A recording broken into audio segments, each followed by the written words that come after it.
Boa tarde, colegas. Pessoal, eu vou me apresentar rapidamente. Eu sou Elaine, sou colega de vocês da prefeitura, passando um caminhãozinho. Sou professora de língua portuguesa, estou na rede há 20 anos. E durante esses 20 anos eu passei por 3 escolas e participei de vários papéis, né? Já fui professora de português, de inglês, de matemática, professora de EJA, já fui gestora de escola. Então, durante esses 20 anos, a inclusão sempre foi um desafio bastante importante. E nesses últimos anos eu tenho buscado bastante formação nessa área e atualmente estou no CEIA, que é esse espaço que atende o pessoal da educação especial do município. Isso era para ser a capa, eu não enxergo mais ninguém. Bom, a primeira coisa que eu quero trazer para vocês é o que é o CEIA, né? A gente tem percebido que as pessoas, os colegas não sabem muito bem o que é o CEIA, onde fica, para que serve. Então, no município há 2 CEIAs, o CEIA Ana Lúcia, que fica ali perto da Escola Rio de Janeiro, é o CEIA mais antigo do município, há 22 anos. Infelizmente, também foi acometido pelas enchentes, então, esse ano o pessoal não está atuando ali, os professores estão lá no Vitória atendendo. E o CEIA, do qual eu faço parte, que é o CEIA Professora Dirneide, que fica atrás da UPA, ali na Boqueirão. Então, a gente se divide, entendeu? Os alunos do lado de lá, do trem, e os do lado de cá, tá? E nesse slide aqui eu trouxe, então, uma estrutura de como que a gente se organiza, né? Quais são as áreas que o CEIA tem que dar conta, né? Então, nós somos responsáveis por atender estudantes, por atender as famílias e também por fornecer formação docente e assessoria às escolas. Mas tudo isso especificamente do público-alvo da educação especial. E isso é uma questão determinada por legislação. Então, o pessoal da educação especial são os que têm deficiências físicas, deficiência intelectual, o pessoal do transtorno do espectro autista e o pessoal das altas habilidades e superdotação. Então, os estudantes da rede, nós atendemos tanto a educação infantil quanto o ensino fundamental. Então, por aí, por esse dado, vocês já imaginam o quantitativo, né? Os alunos são, então, mapeados pelas equipes diretivas, né? As orientadoras, então, as orientadoras da sala de recurso têm essas informações. E esses alunos são, então, encaminhados para o CEIA, se marca uma agenda com o CEIA, se faz toda uma triagem de documentos e, posteriormente, se faz uma segunda triagem desses estudantes. E aí a gente vai perceber se realmente é público-alvo e, sendo público-alvo, qual área do CEIA vai poder contribuir para esse desenvolvimento desse indivíduo, né? Porque o CEIA ele tem algumas áreas que a gente consegue atuar. Tem a área das emoções ali, que é trabalhado com a professora Luciane, que também é psicóloga de formação, então ela trabalha com as questões das organizações emocionais, dos comportamentos. Tem a professora que trabalha a fono, porque também é formada em fonoaudiologia. Tem a área da psicomotricidade, que são professores da educação física com especialidade em psicomotricidade. E tem a área das aprendizagens e da cognição, que normalmente são profissionais com psicopedagogia e AEE. Então, eu faço parte dessa área da cognição. O primeiro item que eu gostaria de trazer para vocês, né, já que a proposta dessa nossa formação hoje é contribuir com estratégias nas adaptações de material. E foi nos alegra muito essa parceria com a Casa de Formação, porque a gente sabe que a demanda é muito alta, né? E às vezes nos falta espaços para a gente construir essas estratégias. Então, Estamos participando de todas as formações, de todas as disciplinas, já participamos de português, já participamos de história e geografia. Talvez alguns de vocês já tenham escutado, né, essa nossa fala por essas disciplinas que a gente já passou. Educação física também. E é justamente isso, é trazer, é contribuir com estratégias que vão facilitar nesse dia a dia com o trabalho com os estudantes. E aí a gente parte do princípio do PDI, que a gente costuma chamar de plano de metas, né? Até então era plano de metas.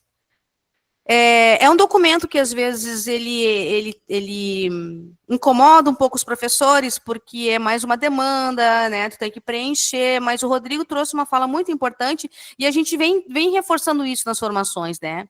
O PDI, ele tem que ser algo que vai nortear o nosso trabalho. Ele tem que servir para nos ajudar. Então, a gente vai colocar ali metas realmente de coisas que a gente precisa observar primeiro esse estudante e que são muito reais, assim, muito concretas. A gente não precisa fazer um documento cheio de metas retóricas e encher de códigos de BNCC, porque não é por aí. O negócio tem que ser mais objetivo, tá? Então, sobre o plano de metas, o toque que a gente der é isso, façam com que esse documento seja um aliado de vocês. Então, assim, muitos objetivos desse público são compartilhados. Então, é importante que todos os professores pensem em cima do mesmo estudante. Não é necessário que cada professor da área liste um rol de objetivos separadamente, sendo que muitos desses objetivos são compartilhados. Então, sugerir que nas próximas organizações de calendário, com as equipes, que se tenha espaço com a sala de recursos para se fazer estudos de casos, para conhecer estudante, para que esse PDI ele seja mais próximo do real e realmente um documento que vai nos ajudar na construção do nosso planejamento, tá? Bom, pessoal, eu não enxergo vocês, então eu vou tocar direto aqui a minha apresentação e depois eu abro ali, vou no chat e aí vocês levantam a mãozinha para colocar as dúvidas, tá certo? Eu gostaria de contribuir trazendo um pouquinho de teoria, muito rapidamente, assim, vou deixar a dica para quem se interessar por essa área, para procurar, é uma área bastante interessante, que é o desenho universal. O Rodrigo pincelou um pouco ali do que se trata, né? E a ideia surgiu ali na década de 60 na área da arquitetura. E a questão é justamente de se pensar adaptações que beneficiem a eliminação de barreiras para as pessoas com deficiência, mas que também vão, de certa forma, ajudar a outras pessoas que não tenham necessariamente uma deficiência. E sempre que eu trago esse conceito, eu trago sempre o mesmo exemplo, que é bem ilustrativo, da rampa.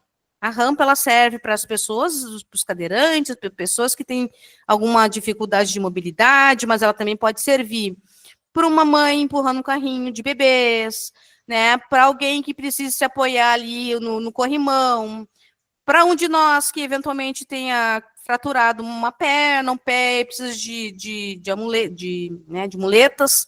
Então, a rampa ele é um recurso pensado para atender um público específico, mas também vem e atende a muitas outras pessoas. E esse conceito é tão bacana que ele foi se expandindo para várias áreas, entre elas a educação, tá? Eu tenho aqui uma lâmina com o conceito, tá? Eu não vou ler, mas eu deixo aí a dica para quem quiser buscar. E quero trazer para vocês também esses princípios que norteiam o desenho universal. E em cima desses princípios, a gente pode utilizar muito para as nossas adaptações em sala de aula, que é maximizar a aprendizagem e a participação de todos os alunos, reduzir barreiras ao aprendizado e adaptar-se às necessidades individuais dentro da sala de aula. E quando eu trago isso, esse conceito do desenho universal, eu trago também um exemplo de uma adaptação feita numa aula de matemática para um estudante específico com deficiência visual. Então, esse professor, ele estava trabalhando esse conceito de raiz quadrada, e ele tinha esse estudante. Então, ele pensou numa forma de apresentar esse conceito com material tátil. E aí, com o seu conhecimento da área, né, ele sabe que todo número, eu também não sabia, e aí que está o lance do desenho universal, porque contribuiu para a minha formação e para todos que escutam isso, que não são lá da área das exatas, que esses números são quadrados.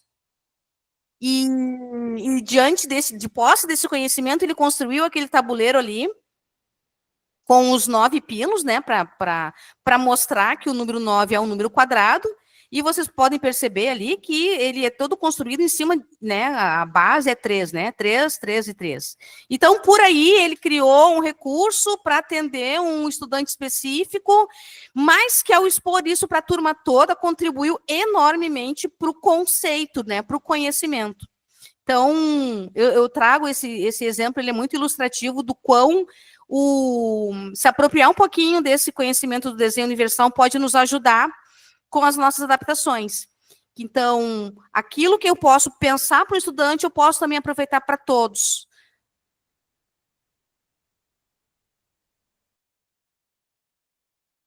E aqui, retomando, então, muitos dos exemplos trazidos pelo Rodrigo, que ao contemplar múltiplos meios de representação, né, explorar outras formas de apresentar o conteúdo, eu vou conseguir acessar aquele estudante que necessita de alguma adaptação em decorrência da sua deficiência, mas também aos estudantes que têm as diferentes inteligências, né? Então, assim, uma aula expositiva, eu posso abordar o mesmo conteúdo numa outra aula através de um vídeo, eu posso abordar também o mesmo conteúdo depois através de uma música. Pensar o nosso planejamento da forma mais múltipla possível para que a gente consiga atender o máximo de pessoas possível, entre elas os estudantes da educação especial. Outra questão importante também que a gente observa, tanto para os alunos da educação especial, e que também é muito bacana da nossa prática de sala de aula, que são os múltiplos meios de expressão. Demonstrar o que se aprende de diferentes formas, validar a expressão de um conteúdo através da potencialidade daquele estudante. Porque, pessoal, uma coisa que a gente tem que ter em mente, tá? É que nós, professores, nós que trabalhamos com a educação especial, a gente trabalha com a potência do estudante. A clínica, o médico trabalha com as dificuldades, a gente trabalha com a potência desse estudante. E através dessa potência, a gente vai contribuindo no processo todo. O estudante de inclusão é um estudante que necessita de múltiplos atendimentos. A gente sozinho, a escola sozinho, não vai dar conta, né, de resolver todas aquelas questões. A gente faz parte, sim, de todo, né, do hall de profissionais que estão atuando com aquele indivíduo. Então, a gente contribuir nesse processo é importante. E é nesse sentido que a gente gostaria de que vocês saíssem com esse sentimento dessa nossa formação. A gente não dá conta de tudo, mas a gente consegue contribuir. Apesar de todas as nossas dificuldades, apesar de todas as questões que envolvem legitimamente a nossa profissão, né, e as nossas solicitações que a gente busca sempre, que enquanto categoria a gente deve continuar buscando, mas a gente não deve se entregar para as dificuldades e passar em branco pela vida desses estudantes. A gente consegue, sim, contribuir nesse processo. E o terceiro princípio, que seriam os múltiplos meios de engajamento. Então, assim, o pessoal ali, né, do autismo, embora a gente não... Eles tenham padrões para que tenham um CID de autismo, mas a gente sabe que eles também são muito diferentes entre si, né? Não dá para a gente estereotipar. Mas umas características é que o autismo tem a questão do hiperfoco, então engajar o aluno através do hiperfoco é interessante, é uma estratégia interessante, e aí nessas formações que a gente participou, vários professores contribuíram, trouxeram experiências suas de conseguir acessar um estudante, muitas vezes tido como um estudante que não participa da aula, que não interage, que fica só desenhando. Então, o professor conseguiu acessar esse estudante através do desenho, e pelo desenho ele conseguiu expressar o seu conhecimento. Então, validar essas formas de expressão ajuda no engajamento, ajuda no aprendizado como um todo, né? Então, o desenho universal, ele vem para contribuir nesse processo de adaptação para esses estudantes, para os PCDs, mas também vem para nos ajudar na nossa prática de sala de aula.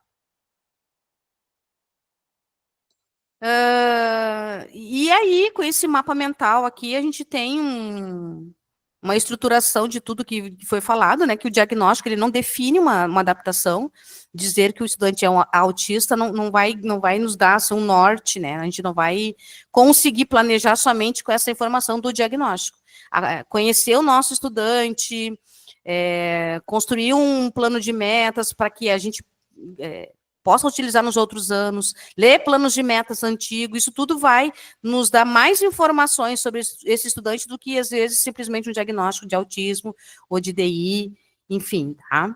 Gente, boa tarde, então, colegas, eu sou a professora Gabriela, agradeço de antemão o tempo de vocês e a disponibilidade. Hoje eu vou compartilhar algumas sugestões de atividades, de adaptações de recursos didáticos que vão ao encontro do que o Rodrigo mostrou para vocês. Eu trabalho no CEIA, na área da aprendizagem, e sou especialista em educação especial e processos inclusivos. Retomando o que a Elaine disse, diagnóstico, ele não define a adaptação de atividade. Então, assim, não é o CID, não é a idade, não é o ano escolar que vai definir o que o meu aluno vai aprender ou não. Então, assim, quando a gente fala em atividade adaptada, a gente está se referindo ao quê? A alguma atividade que elimine as barreiras, né? E que um aluno consiga, de repente, entrar num ciclo, eu sei que é difícil, né? Onde ele consiga fazer, consiga acertar, consiga avançar, principalmente de forma autônoma, que essa é o foco da adaptação da atividade, que o aluno consiga realizar a atividade de forma autônoma, sem aquela participação constante, tanto dos professores quanto dos TEBs. Então, eu vou mostrar para vocês agora algumas estratégias que trazem alguns êxitos, alguns benefícios com alguns alunos. Pode passar, Elaine. Bom, então a gente vai à parte prática agora, que vai bem ao encontro do que o Rodrigo trouxe para vocês, do que o Rodrigo já faz também na sala de aula. Então, eu sempre digo que eu faço o que eu posso com os recursos que eu tenho. Então, eu trouxe para vocês recursos que a gente já tem disponíveis, né? E que vão conseguir, de alguma forma, agregar, né, nas adaptações. Então, aqui eu trouxe algumas ferramentas de adaptação que envolvem a baixa e a alta tecnologia. Então, assim, quando a gente fala em baixa tecnologia, a gente está se referindo àqueles materiais que geralmente a gente tem à disposição na escola, aqueles materiais que a gente coleta em casa para levar para a escola, para que o aluno tenha algum recurso palpável. Pode passar, Elaine. Aqui eu trouxe a adaptação de uma pauta ampliada para os alunos que têm alguma dificuldade motora ou, de repente, visual, né? Essa a gente pode construir tanto com EVA, para que o aluno consiga escrever. E também, recentemente, a Tilibra, ela lançou um caderno com uma pauta ampliada também, que facilita muito o trabalho dos estudantes que necessitam desse tipo de suporte. Esses dias, um aluno nosso, lá do CEIA, não conseguia escrever no caderno e ele tinha uma prof particular. E a prof particular trabalha com aqueles cadernos que tem aqueles quadradinhos para que ele organize as letras também dentro daqueles quadradinhos. É também uma boa estratégia de trabalho. Pode passar, Elaine. Aqui são as ferramentas de alta tecnologia. Então, nós trouxemos como sugestões o Kahoot, que são aqueles jogos de aprendizagem, normalmente é muito usado nos anos finais. Wordwall, que é uma plataforma online que dá a possibilidade do professor criar as atividades personalizadas ou também utilizar as atividades interativas que já foram criadas por outros professores. Escola Games também é uma plataforma de jogos pedagógicos. O Live Worksheets é muito legal porque ele possibilita a criação de atividades interativas, ou seja, a gente pode pegar um PDF, colocar dentro do Live Worksheets, que ele vai desmembrar aquela atividade e o aluno vai conseguir realizá-la de forma interativa. Pode ser uma atividade de ligar, uma atividade de recorte, o aluno consegue arrastar, por exemplo, a palavra até a imagem.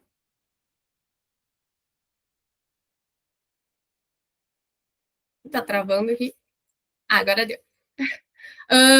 Aqui outra possibilidade de trabalho que eu trago para vocês, que nós já utilizamos no CEIA, principalmente com aqueles alunos que têm dificuldade na escrita, mas a parte oral é bem desenvolvida, é o Google Docs. O Google Docs, ele nos possibilita a digitação por voz. Então, se vocês forem em ferramentas, vai ter ali digitação por voz.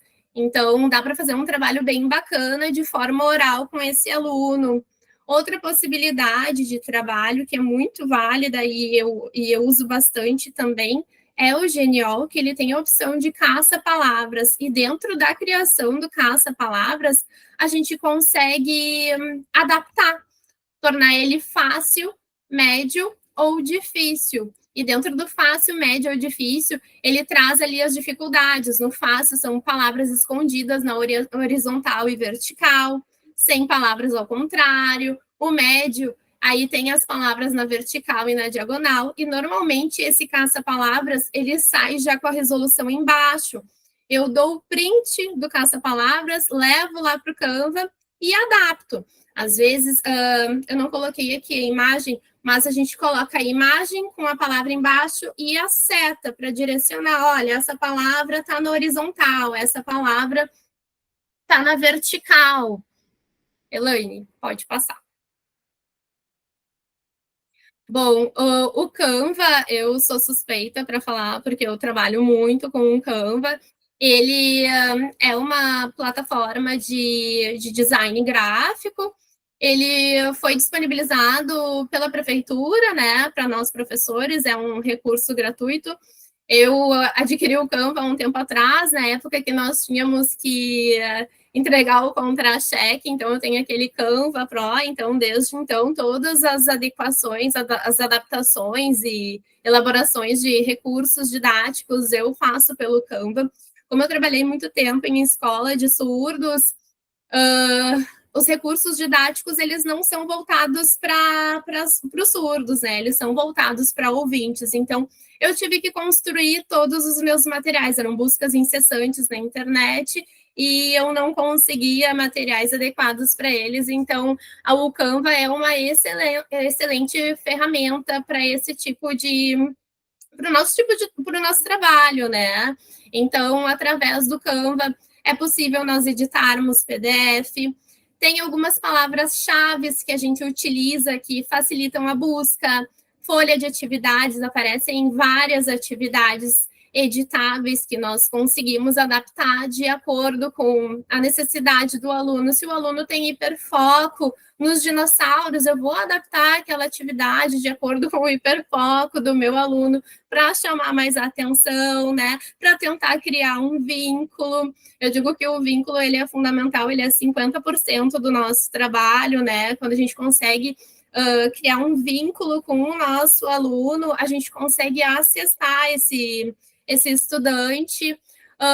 Flashcards, a gente consegue criar aqueles cardzinhos com as imagens, com conceitos, né? Mapas mentais para auxiliar, para ofertar um apoio visual para o aluno. Então, ele vai te oferecer diversos layouts editáveis que vão te auxiliar na adaptação das atividades. Pode passar, Elaine. Bom, aqui também eu trago uma dica de fonte, de tipografia, que a gente deve priorizar, utilizar, então, Arial, tamanho 14 para enunciados e títulos, e 12 para atividades. Evitar diversos tipos de fonte na mesma atividade para não dar uma confusão visual no aluno. Priorizar letras em caixa alta, porque normalmente alunos da educação especial, eles têm bastante dificuldade na leitura, tanto de letra script quanto cursiva, então priorizar as letras em caixa alta.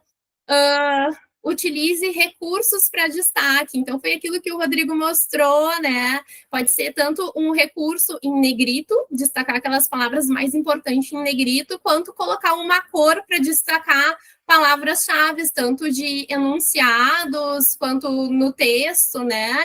Então, esse tipo de destaque traz mais conforto visual para o estudante e também faz com que o aluno não se disperse e foque diretamente no que é necessário para ele naquele momento. Pode passar, Elaine. Aqui também eu trago uma sugestão do Canva, que é uma indicação de fonte tracejada, e também trago como sugestão, que eu utilizo bastante para quem vai fazer um pontilhado na hora, é usar canetinha amarela, né? Porque acaba economizando o nosso tempo e o estudante consegue realizar a atividade de forma mais assertiva e precisa, porque a gente demorava muito, eu pelo menos, né? Demorava muito tempo fazendo aquele pontilhado e às vezes o estudante não conseguia alcançar o objetivo dele, porque realmente o visual estava bem ruim, assim, estava com bastantes desafios. Pode passar, Elaine. Então, aqui nós trouxemos algumas sugestões de adaptações de textos e atividades, né? Nada de diferente do que o Rodrigo já destacou. Então, destacar o título, simplificar o vocabulário para facilitar a compreensão, utilize textos curtos e diretos, atividade de múltipla escolha com 3 alternativas, né, para que a criança, para que o estudante tenha mais possibilidades de acerto, se sinta engajado, motivado, porque o que acontece? Essas crianças, elas chegam no 6º, 7º ano, elas têm um prejuízo, porque pularam muitas etapas, né? Então, eles chegam com um prejuízo em termos cognitivos, mas o espaço, eles têm ciência do que está acontecendo, o contexto, então a autoestima deles ela é em baixos, eles são desacreditados, eles não acreditam no seu potencial, então quanto mais possibilidades de acerto nós ofertarmos, maior são as possibilidades deles se engajar na atividade e continuar se esforçando para realizá-las, né? Relacionar colunas, completar lacunas de até uma palavra, verdadeiro e falso, de informações simples, né? Então, às vezes, alguns tipos de estruturas, elas podem exigir, assim, um esforço muito maior para os alunos alcançarem os objetivos, né? Então, às vezes, é importante nós adaptarmos as estruturas das atividades, né, para tornar esse percurso cognitivo do estudante mais acessível. Eu brinco, não existe engenharia de atividades, mas quando a gente pensa em construir uma casa, a gente não pode construir essa casa e depois modificar para essa casa ficar acessível. Então, se nós construirmos já uma atividade ou já uma casa acessível, isso vai tornar o nosso trabalho mais fácil. Elaine, pode passar.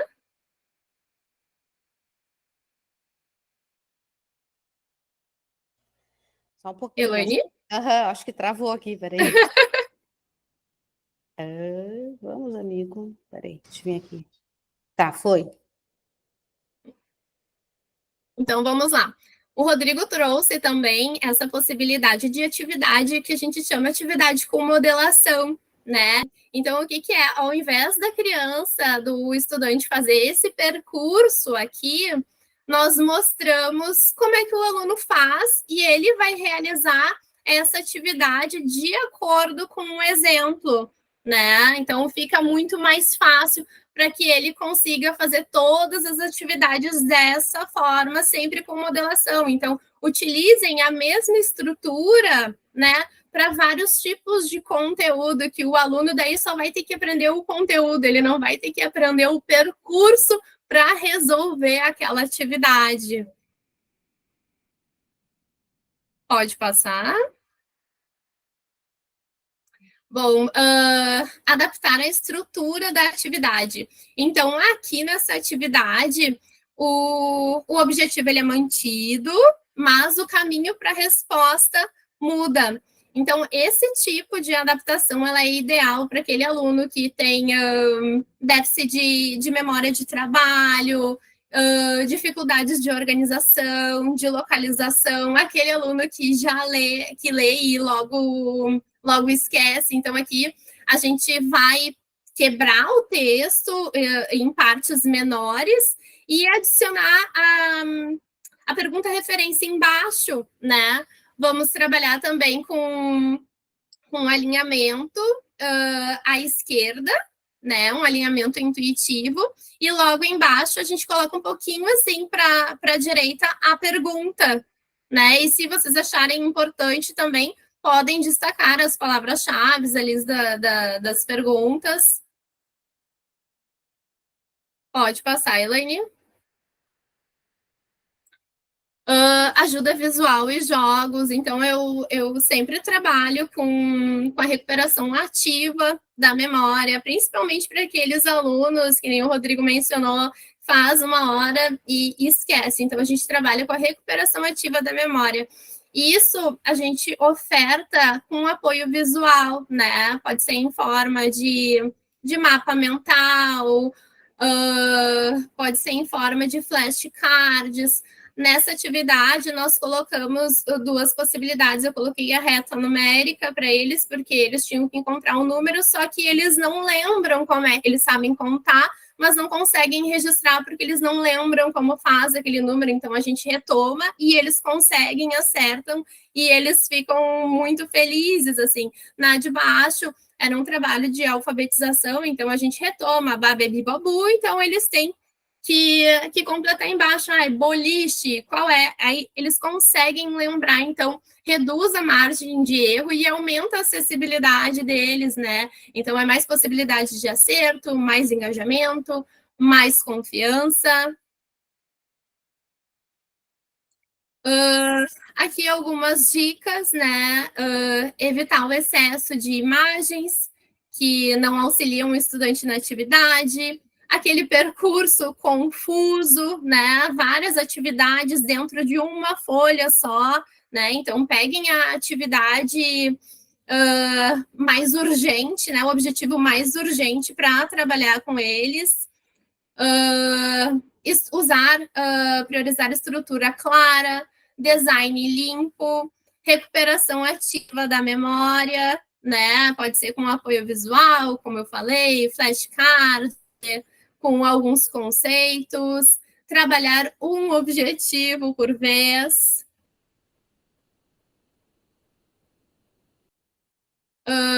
Então, aqui fica uma reflexão, né, sobre igualdade e equidade.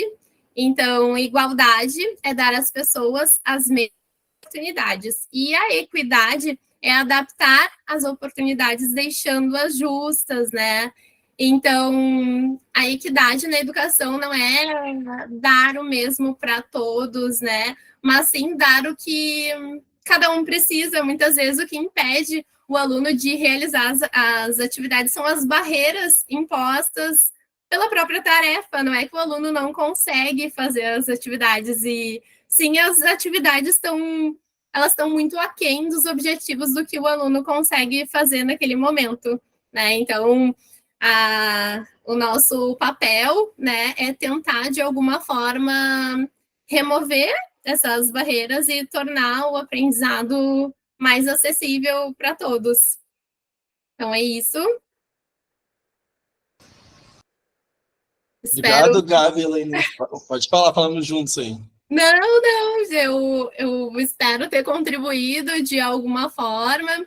Agradeço a participação de vocês. Esse era um projeto que nós já estávamos estruturando desde o início do ano. A gente queria muito essa parceria com a Casa de Formação, porque está cada vez mais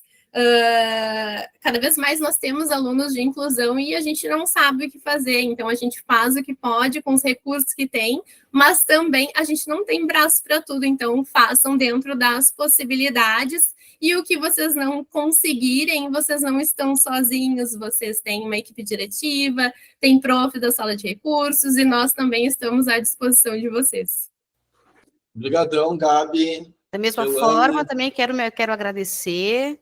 Estamos bastante felizes pela participação dessas formações, né? E como disse a Gabi, estamos todos juntos aí nessa tarefa.